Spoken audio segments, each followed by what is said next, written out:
and I submit in front of you and hope that you will agree and support these resolutions. The participants and the speaker jointly stress the need for Pakistan to provide education to students in the administrated areas of Jammu and Kashmir, known as Azad Kashmir and Gilgit-Baltistan, in their own language.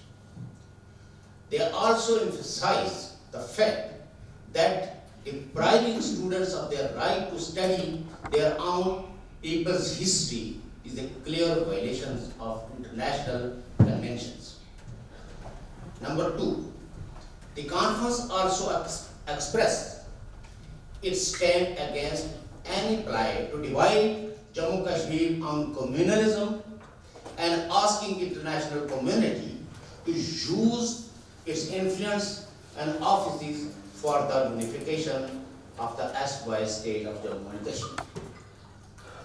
Number three, the conference emphasizes the need for the government of Pakistan to abide by its international obligations on free press and media and to take appropriate measures to curb malicious propaganda against academicians, journalists, civil society activists, human rights defenders, and political leaders, and pro-unification political leaders in its peripheries, that is so-called Azad Kashmir and Gilgit-Baltistan.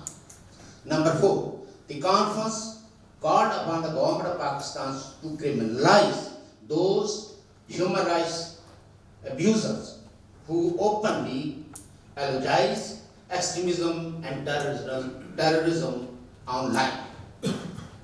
Number fifth, the conference called upon the international community to exert pressure on Pakistan to make arrangements for local bodies election in so-called Azad Kashmir. The absence of such democratic institutions have completely marginalized local people.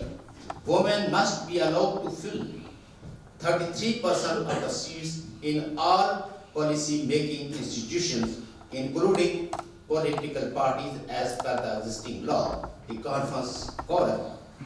Number six, the conference recognizing that the future of the Pakistan peripheries is yet to be determined, and state subject role of 20th of April 1927 must be revived in Gilgit-Baltistan. The land rights of the people in those areas must be protected, and imposed demographic changes would not be acceptable. Number seven, the conference expressed its concern about reports of the land seizure by the Pakistani military in so-called Azad Kashmir and Gilgit-Baltistan, which is temporarily under the administration of Pakistan. It called upon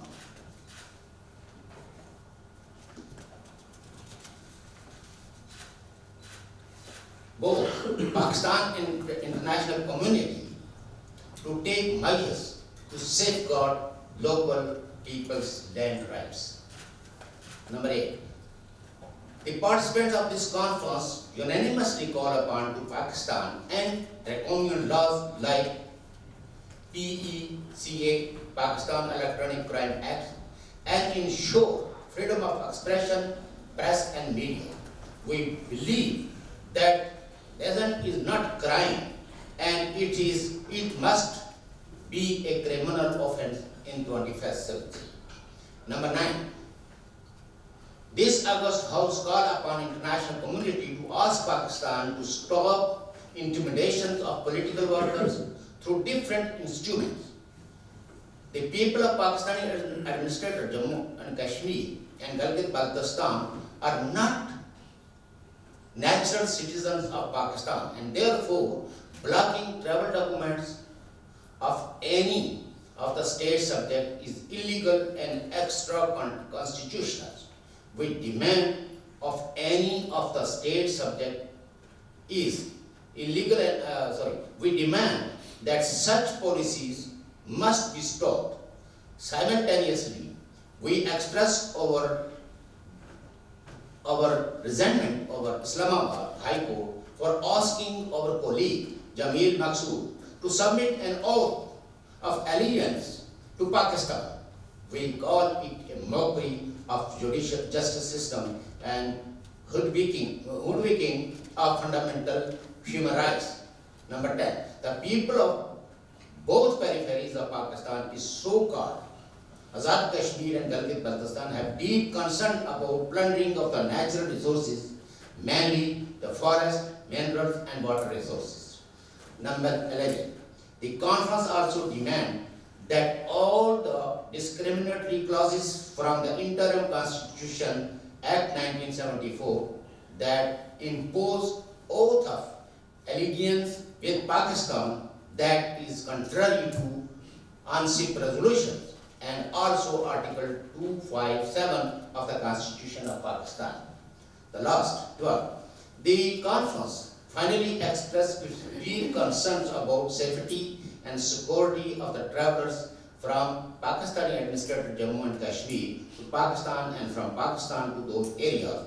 The reports of harassments, intimidations and humiliations are disturbing in the border areas, then enter into so-called Azad Kashmir. Are you agreed with this resolution? Professor, Yeah. actually, Madam Nashreen, in her speech, she made, one proposal. Actually, she spoke in French. She asked that we, this conference, the representatives of NGOs, we asked UN to make an inquiry commission about Kashmir and elaborate a conclusion at the United Nations that is favorable to the Kashmiri people. So this was her recommendation in the resolutions. If you are asking an inquiry commission. Thank you. Thank you, Madam. We will include your suggestion in these resolutions. And one thing which is very important, one woman was gang raped in district Bember, and she was looted also. And she was crying last 3 years in courts and everywhere. But unfortunately, she is still waiting for justice. I request all human rights defenders, they should raise this voice. If anybody want, I will provide them the details for her justice. Thank you. So that's what the Kashmiri said. Now